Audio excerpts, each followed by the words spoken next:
Sa unang mga segundo ng video na ito, gusto kong itanong sa'yo, kailan ka huling nakaramdam na parang wala kang direksyon? Yung tipong ginagawa mo naman ang lahat, pero parang hindi ka pa rin umaabante. Parang may kulang. Parang may hinahanap ka na hindi mo maipaliwanag. Kung ganito ang nararamdaman mo ngayon, manatili ka. Dahil sa video na ito, matututuhan mo kung paano humingi ng gabay sa Diyos sa gitna ng kalituhan, paano muling makahanap ng direksyon, at paano magkaroon ng kapayapaan kahit hindi pa malinaw ang susunod mong hakbang. Minsan sa buhay, dumarating tayo sa punto na kahit gaano tayo kasipag o katalino, hindi sapat iyon para mahanap ang tamang landas. Maaaring nawalan ka ng oportunidad, nasaktan sa relasyon o nalilito sa mga desisyon, at doon nagsisimula ang pakiramdam na parang nawawala ka. Ngulit mahalagang tandaan na ang pagiging lost ay hindi katapusan. Ito ay simula ng mas malalim na paghahanap ng layunin. Sa ganitong mga sandali, may isang talata sa Biblia na nagbibigay ng malinaw na paalala.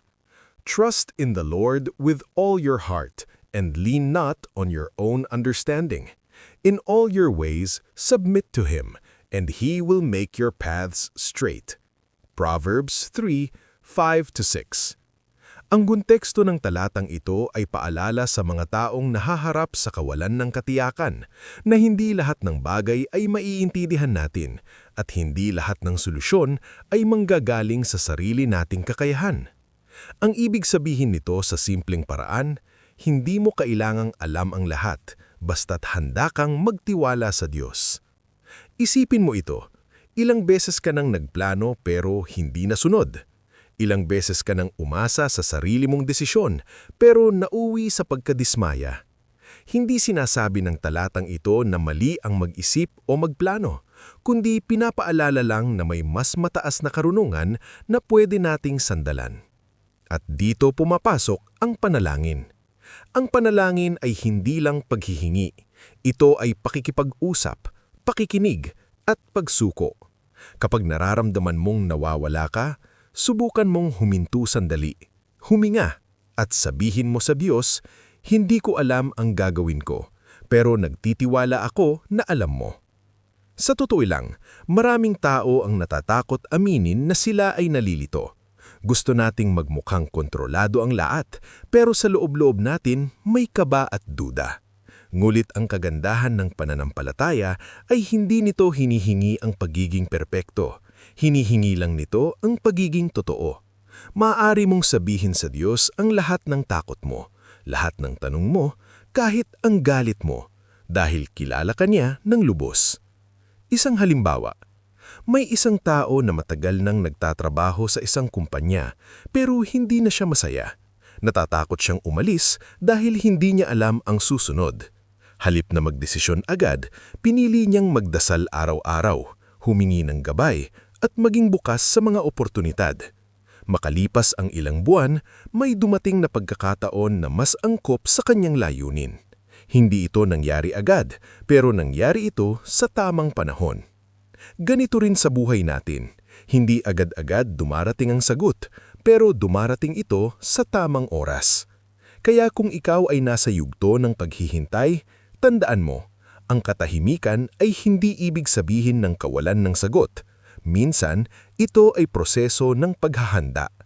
Ngayon, maglaan tayo ng sandali para sa isang simpleng panalangin. Panginoon, sa mga panahong nalilito ako at hindi ko alam ang aking direksyon, tulungan mo akong magtiwala sa iyo.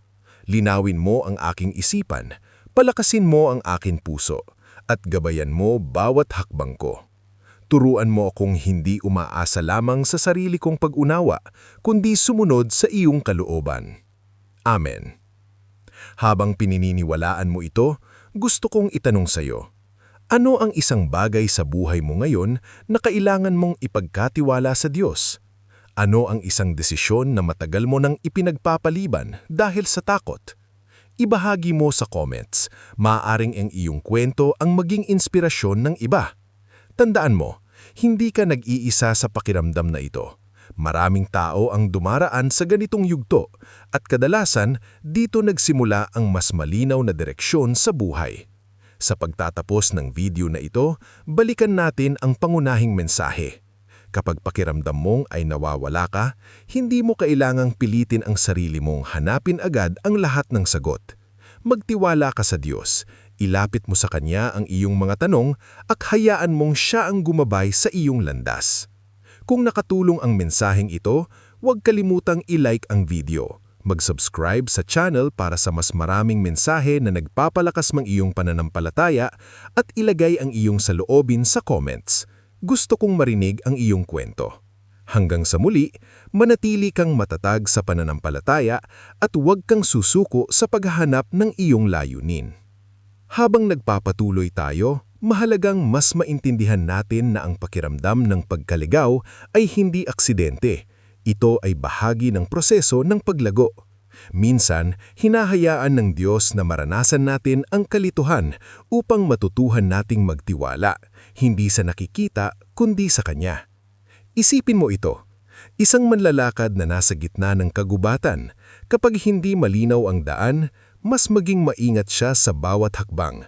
Mas nakikinig siya sa bawat tulog, at mas maging sensitibo siya sa direksyon.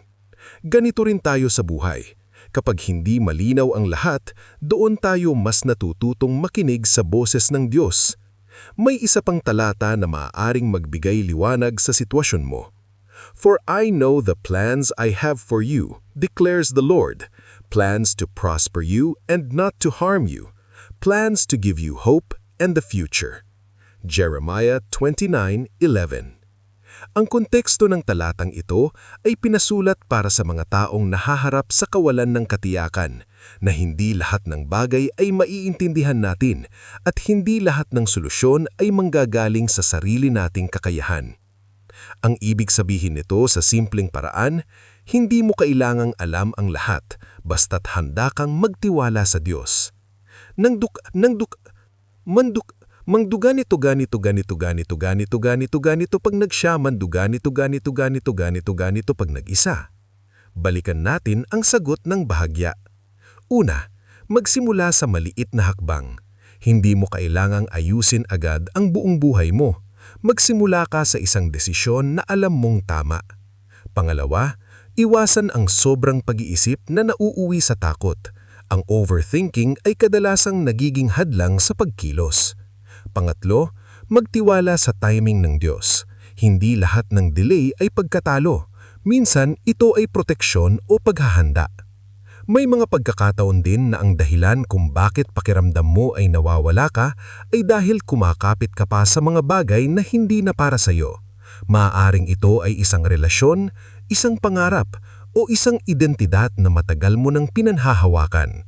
Ngunit minsan, kailangan mong bumitaw para makagalaw. Hindi madali ang bumitaw, lalo na kung may emosyonal kang koneksyon dito. Pero tandaan mo, hindi lahat ng mabuti ay tama para sa iyo sa pangmatagalan. Ang Diyos ay hindi lang nagbubukas ng mga pinto, nagsasara rin siya ng mga pinto para ilayo ka sa hindi makakabuti sa iyo. Kaya kung may bagay na hindi nagwo-work, kahit pilitin mo, maaaring senyales iyon na may direksyon na inihahanda para sa iyo. Ngayon, maglaan tayo ng sandali para sa isang mas malalim na pagninilay. Ano ang isang bagay na nahihirapan kang bumitawan ngayon? At kung ibibigay mo yun sa Diyos, ano kayang mangyayari sa buhay mo? Minsan, ang sagot sa pagkaligaw ay hindi paghahanap ng bagong direksyon, kundi pagtanggap na may Diyos na may hawak ng lahat. Kaya kung patuloy kang nalilito ngayon, subukan mong gawing habit ang tahimik na sandali araw-araw, kahit 5 minuto lang, para makinig, magdasal, at mag-reflect. Hindi kailangang mahaba o perpekto ang iyong panalangin. Ang mahalaga ay totoo ito. Sa huli, tandaan mo ito ng malinaw. Ang direksyon ng buhay ay hindi laging ibinibigay ng buo. Ito ay ipinapakita ang kaisa-isang hakbang. Hindi mo kailangang makita ang buong mapa, basta't handa kang magtiwala sa susunod na hakbang na ibinibigay sa iyo. Kaya kung ikaw ay nasa gitna ng kalituhan ngayon, huwag kang matakot. Hindi ka nawawala. Ikaw ay nasa proseso lamang ng paghahanap, paghubog, at paglapit sa mas malinaw na layunin. Patuloy kang magdasal, patuloy kang magtiwala, at patuloy kang kumilos kahit maliit lang ang hakbang. At muli, nais kong marinig mula sa iyo. Saang bahagi ng buhay mo kailangan ng gabay ngayon? Ibahagi mo sa comments dahil ang iyong kwento ay maaaring maging inspirasyon ng iba. Kung umabot ka hanggang dito, i-like mo ang video, mag-subscribe at ipagpatuloy natin ang paglalakbay na ito ng sama-sama. Isang hakbang, isang panalangin at isang matibay na pananampalataya sa bawat araw.